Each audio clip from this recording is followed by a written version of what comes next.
Hello, welcome back.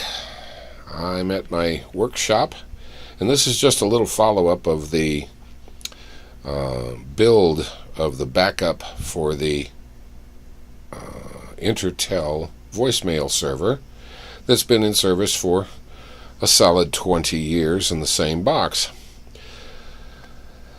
As you if you saw the last video about this, you'll know that I took it all apart and found out all the parts that I needed and what had to be gotten.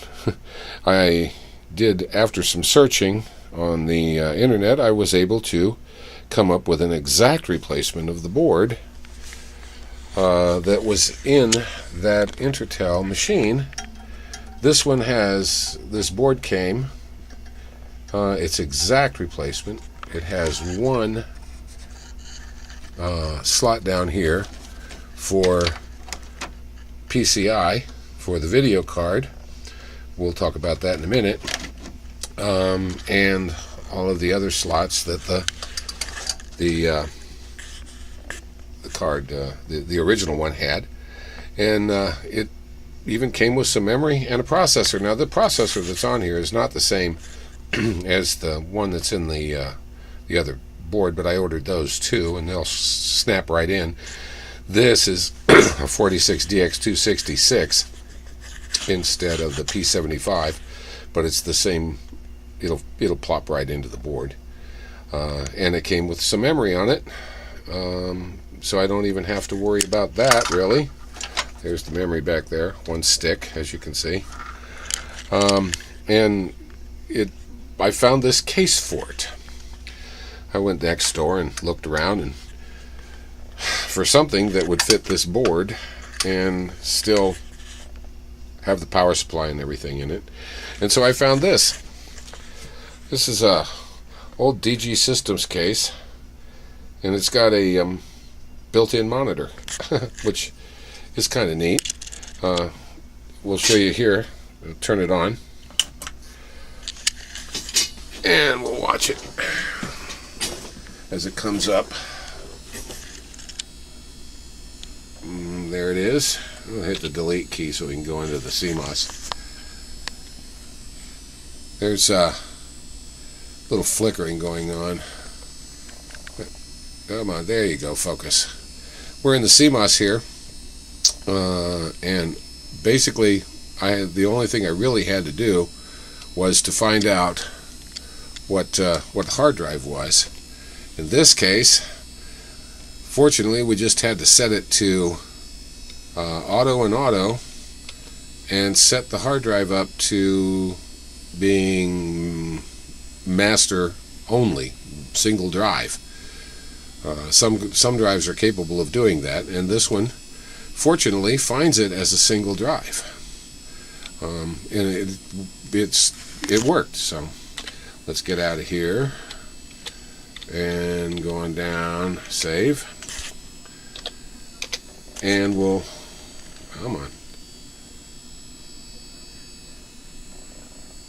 watch it count up to whopping 16 megabytes of memory.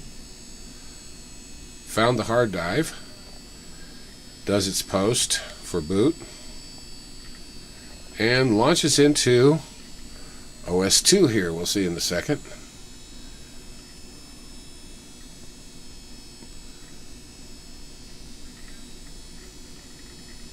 It's thinking. There we go. Says it's got the AVD interface card in there. And it says the drivers are not installed. Well, it's not actually the drivers are not installed. It's that this thing isn't actually hooked up to the system, so the board's not talking back to it. But we'll boot it back up. It fails here on the I/O address because it's not talking back to the card. But it does go through all of its checksums and stuff. And it eventually will set up its channel list, and since it's, like I said, since it's not talking to the Intertel system, it's not going to work, and it just boots up into OS2 DOS screen on this little monitor. Now this little monitor is the only thing I don't have in here that is identical to the other machine that's running on the Intertel system. This monitor is monochrome, purely monochrome, black and white, or in this case yellow and white, and it runs off of this little board right there, little bitty board that's plugged into a right now it's plugged into a 16-bit port, but it can go into an 8-bit port, but I couldn't get the serial connectors back there in that way. I found the board online, the motherboard online. I also found this Intertel board online and the AVDP board also. Got them all online. The motherboard weren't cheap. The guy that had it, I guess he knew that, you know, this, if it had to be specific, it was specific, but it's worth it to me to be able to have a full backup system of my Intertel voicemail system. So, I mean, I think the board was like three bills. It was expensive. And these two guys are like 20 or 30 bucks a piece, no big deal. And a leftover case.